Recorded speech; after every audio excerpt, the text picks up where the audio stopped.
बुद्धिमान असण्याची व्याख्या काय आहे? आपली बुद्धिमत्ता जे दाखवून देतात ते बुद्धिमान नव्हे. आपली बुद्धिमत्ता न दाखवता त्या बुद्धिमेचा वापर करून आपला फायदा करून घेतात ते खरे बुद्धिमान. ज्ञानी माणूस फारसा बोलत नाही आणि अज्ञानी बोलण्याशिवाय दुसरं काहीच करत नाही. ज्याला अनुभव आहे तो फारसं व्यक्त होत नाही, ज्याला अनुभव नाही तो सारखाच बडबडल्याशिवाय शांत बसत नाही. ज्ञान ही सगळ्यात महत्वाची गोष्ट आहे. ती तुम्हाला अनुभव देते, ती तुम्हाला, आणि हा अनुभव तुमचा तुम्हाला घ्यायचा आहे. इतरांच्या अनुभवातून तुम्ही फारसं शिकू शकत नाही. म्हणजे देखल्याची गोडी खादल्याशी नाही असं तुकोबांनी सरळ सांगितलं.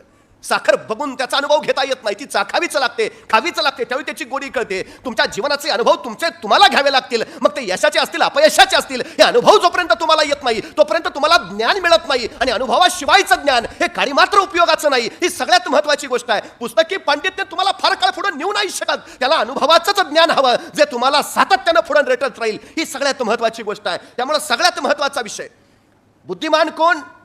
जो स्वतःच्या अनुभवाने शिकतो तो बुद्धिमान आहेच, पण स्वतःचा वेळ अनुभव घेण्यासाठी वाया न घालवता इतरांच्या अनुभवावर सुद्धा जो शिकतो तो सगळ्यात जास्त बुद्धिमान. म्हणजे मी एक पुस्तक वाचतो त्यावेळी 70 वर्षाच्या वयोवृद्धानं जर ते पुस्तक लिहिलं असेल तर त्याची 70 वर्षाच्या पानावर उमटलेली असतात. ती 70 पानं मी वाचतो, याचा अर्थ मी त्याच्या 70 वर्षाच्या आयुष्याचा अनुभव घेतो. आम्हाला तो अनुभव घेता आला पाहिजे आणि त्या अनुभवातनं शिकता आलं पाहिजे. ही सगळ्यात महत्वाची गोष्ट आहे. हे शिकणं ज्याला जमलं त्याला यश मिळवून आलं. हा सगळ्यात मोठा भाव. आणि अलीकडच्या पालकांनी, शिक्षकांनी, म्हणजे आताच्या नव्या पिढीला हे सांगितलंच पाहिजे सातत्यानं की ज्ञान हीच शेवटी सर्वोत्तम शिदोरी आहे, त्याच्याशिवाय दुसरं काही नाही. म्हणजे पूर्वी ज्याच्या नावावर सातबाऱ्यावर जमीन जास्त त्याला सगळ्यात जास्त श्रीमंत म्हणायचं. ज्याच्या दावणीला गुरं जास्त तो सगळ्यात जास्त श्रीमंत. ज्याच्या अंगावर सोनं जास्त तो सगळ्यात जास्त श्रीमंत. ज्याच्या नावावर जमीन जास्त तो सगळ्यात जास्त श्रीमंत. ज्याच्या बँकेत पैसे जास्त तो सगळ्यात जास्त श्रीमंत. आता या सगळ्या व्याख्या बदलल्या आणि आता ज्याच्याकडे ज्ञान जास्त तो सगळ्यात जास्त श्रीमंत. ही नवी व्याख्या आता तयार झाली. जो सातत्यानं पावलं टाकत राहतो तो दमत नाही, थकत नाही, तो पोचल्याशिवाय माघारी फिरत नाही. ही सगळ्यात महत्वाची गोष्ट. सातत्य हवं, फक्त सातत्य, बाकी काही नसलं तरी चालतं. अविरतपणे सातत्यानं चालत राहणं हा पोचण्याचा सर्वोत्तम मार्ग आहे, सगळ्यात महत्वाचं. पण हे सातत्यानं चालताना जे कराल ते सर्वोत्कृष्टच असलं पाहिजे, ते उत्कृष्टच ठरलं पाहिजे. याच्यावर पूर्ण लक्ष केंद्रित करा. पाट्या टाकणारी कामं हे माणसं यशस्वी होत नाहीत. जबाबदारी आहे आता केलंच पाहिजे, नाही फारच इच्छा आहेत अशाने होत नाही. ताणतणाव याच्यातून निर्माण होतात. डॉक्टर्स असं सांगतात की माणूस कामानं कधीच मरत नाही, माणूस कामाच्या ताणानं मरतो. आमच्याकडे सुद्धा तेच आहे. आमची क्षमता एवढी आहे, आमची कौशल्य, आमच्यात सामर्थ्य एवढं आहे की आम्ही मरू नाही शकत कुठल्याच अभ्यासानं, कामानं, अजिबात नाही. पण त्याचा तो ताण आम्ही घेतो ना, तो आम्हाला थकवतो, तो आम्हाला दमवतो, तो आम्हाला मध्येच वाकवतो, झुकवतो, माघारी फिरायला भाग पडतो. हा ताण हसत खेळत झालं पाहिजे. तुम्ही एवढं काही तुम्हाला फासावर नाही देणार. मध्यंतर मी बातम्या 12वीचा निकाल लागला की आत्महत्या करणाऱ्यांच्या बातम्या वाचल्या. म्हणजे 3 तासाचा पेपर तुमचं आयुष्याचं भविष्य कसं काय ठरवू शकतो. धीरूभाई अंबानीचं रिलायन्स आज जगभर पसरलंय. 4थी नापास होते ते. जगातली 50% अधिक मोठी माणसंही नापास आहेत. अडचण काय आहे? स्टीव्ह जॉबचं शिक्षण किती होतं? ज्ञानेश्वर कुठल्या विद्यापीठात गेले होते, पण विद्यापीठाच्या अभ्यासक्रमात आज ज्ञानेश्वरी आहे.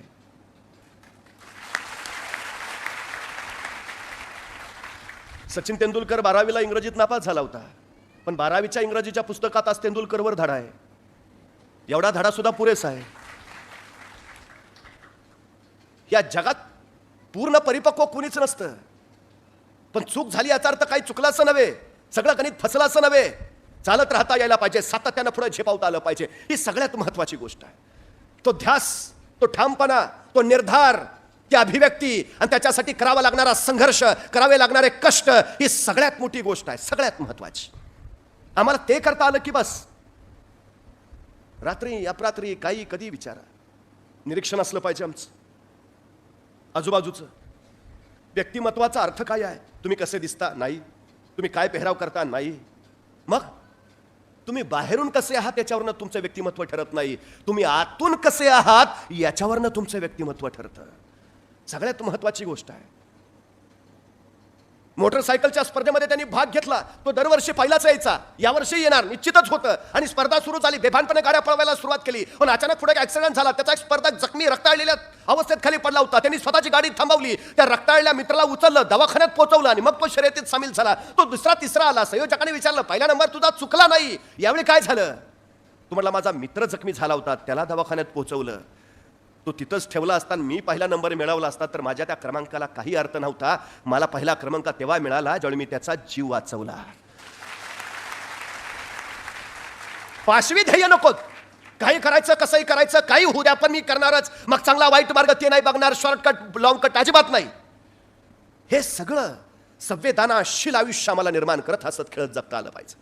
हसत खेळत आमच्या ध्येयापर्यंत पोहोचता आलं पाहिजे. तेव्हा ते खरं यश आम्हाला मानता येतं. तेव्हा ती भूमिका आम्हाला आमच्या यशापर्यंत ठामपणे पोहोचवत जाते. सगळ्यात महत्त्वाचा विषय आहे तो.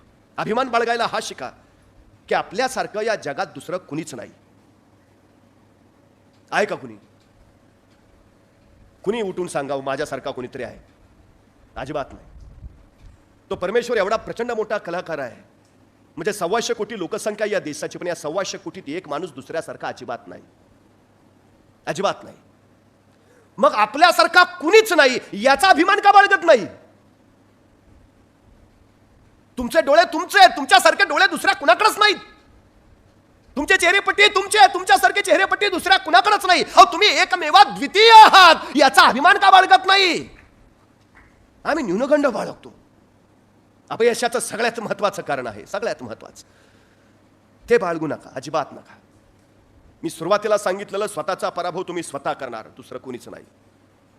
क्षमता आहेत, सामर्थ्य आहे, कौशल्य आहे, तुम्ही ते करणार. या वृत्तीनं सकारात्मक मनाला शिस्त लावत जर तुम्ही पुढे गेलात तर निश्चितपणे ठामपणा. याचा अर्थ काय आहे? किती ठाम आहात तुम्ही याच्यावर तुमचं आयुष्य अवलंबून आहे. काय माणसं आपण चुक म्हणून निर्णयच घेत नाहीत. चुकलो तर काय?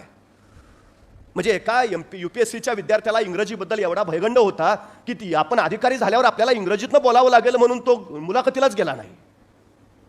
ही वस्तुस्थिती आहे. कोणच नाही तुमचा दुश्मन, तुमचा न्यूनगंड हाच तुमचा सगळ्यात मोठा शत्रू आहे. अजिबात तुमच्यासारखं दुसरा कुणीच नाही. ग्रेटेस्ट आहात तुम्ही, ही भावना पहिल्यांदा डोक्यात. मी सुरुवातीला सांगितलं, स्वतःवर प्रेम करायला शिका, नाही कुणी दुसऱ्यासारखं. ठाम राहायला शिका. चुकू द्या, निर्णय चुकला तर अडचण काय आहे? यशस्वी कोण होतात? जे योग्य निर्णय घेतात ते नव्हे, तर घेतलेला निर्णय योग्यच कसा होता हे जे सिद्ध करतात ते सगळ्यात महत्वाचं आहे. मॉन्टी रॉबर्ट नावाचा एक रेसकोर्सवर घोड्यांच्या तबेल्यात काम करणाऱ्या मजुरांचा पोरगा होता. त्याच्या शाळेच्या शेवटच्या दिवशी त्याला निबंध लिहायला सांगितला, माझे स्वप्न. आणि रेसकोर्सवर घोड्यांच्या तबेल्यात काम करणाऱ्या मजुराच्या या पोरानं स्वप्न लिहिलं की एक दिवस माझ्या मालकीचा रेसकोर्स असेल, 200 ते 300 जातिवंत अरेबियन घोडे माझ्याकडे असतील, गाड्या, बंगला आणि जगातला सगळ्यात श्रीमंत म्हणून मला ओळखलं जाईल. निबंध लिहिला, निकाल लागला, त्याच्या वर्गातली सगळी मुलं पास झाली. नापास झाला तो मॉन्टी रॉबर्ट. तो शिक्षिकेकडे गेला, म्हटला, मॅडम मला तुम्ही चुकून नापास केलं, मला पास करा. मॅडम म्हटलं, मी चुकून नाही तुला नापास केलं, जाणीवपूर्वकच केलंय. पण का? अरे तू स्वप्न काय लिहिलं, निबंध काय लिहिलायस तू? तू रेस्कोर्सचा मालक असणार, 200-300 जातिवंत अरेबियन घोडी तुझ्याकडं, गाड्या, बंगला. अरे वेड्या, शक्य होईल ते स्वप्न बघावं, अशक्य कुठीतलं नाही. कधी कळणार तुला? तुझं हे स्वप्न कधीच पूर्ण होऊ शकत नाही. असं नसतंच स्वप्न. अरे तू विसरू नको, तू रेसकोर्सवर काम करणारा एका गरीब मजुराचा मुलगा आहेस. मी तुला पास करूच नाही शकत. नाही मॅडम, तुम्ही मला पास करा. ठीक, तू तुझं स्वप्न बदल, मी तुला पास करते. मॉन्टी म्हणला, नाही मॅडम, मी माझं स्वप्न नाही बदलणार, मी माझ्या स्वप्नावर ठाम आहे. मॅडम म्हटलं, नाही, मग मी तुला पास नाही करणार. तू ठरव, परीक्षेत पास व्हायचंय, पुढच्या वर्गात जायचंय, का हेच स्वप्न ठेवून घरी बसायचं आहे? मॅडम म्हटलं, मी स्वप्न नाही बदलणार, या तो निकाल माझ्याकडं. पण लक्षात ठेवा टीचर, एक दिवस मी माझं स्वप्न पूर्ण करणारच. आणि तो मॉन्टी रॉबर्ट तिथून निघून गेला. 20 वर्षानंतर त्याच शिक्षिका त्यांच्या शाळेची सहल घेऊन एका रेसकोर्सला भेट द्यायला गेला. तेव्हा त्या तरुण मालकानं त्यांचं स्वागत केलं, त्यांना सगळा रेसकोर्स फिरून दाखवला. रेसकोर्स बघायचे पैसेही नाही घेतले. शेवटी त्या टीचरना त्यांनी विनंती केली, आपण दुपारचं जेवण माझ्यासोबत घ्याल का? आणि त्या सगळ्या विद्यार्थ्यांना टीचरना घेऊन तो स्वतःच्या डिनर हॉलमध्ये आला. तिथं त्या मॅडमनी बघितलं तर एका भिंतीवर एक सर्टिफिकेट फ्रेम करून ठेवलेलं त्या मॅडम जरा चाहुलीनं जवळ गेल्या आणि म्हणाले, अरे हा तर आमच्या शाळेचा निकाल आहे. अरे बघ माझी सही आहे त्याच्या खाली. कुणाचा निकाल आहे? अरे कोण? Monty Robert. अरे त्या नापास झालेल्या मॉन्टी रॉबर्टचा निकाल तुम्ही फ्रेम करून लावलाय. अरे वेडा, त्याला स्वप्नबद्दल सांगितलेलं तुला पास करते, त्याने ऐकलं नाही. कुठाय तो? तुमच्या रेस्कोर्सवर कामाला आहे का? कुठाय तो? बोलवा त्याला. तसा तो तरुण मालक म्हटला, मॅडम मीच तो मॉन्टी रॉबर्ट.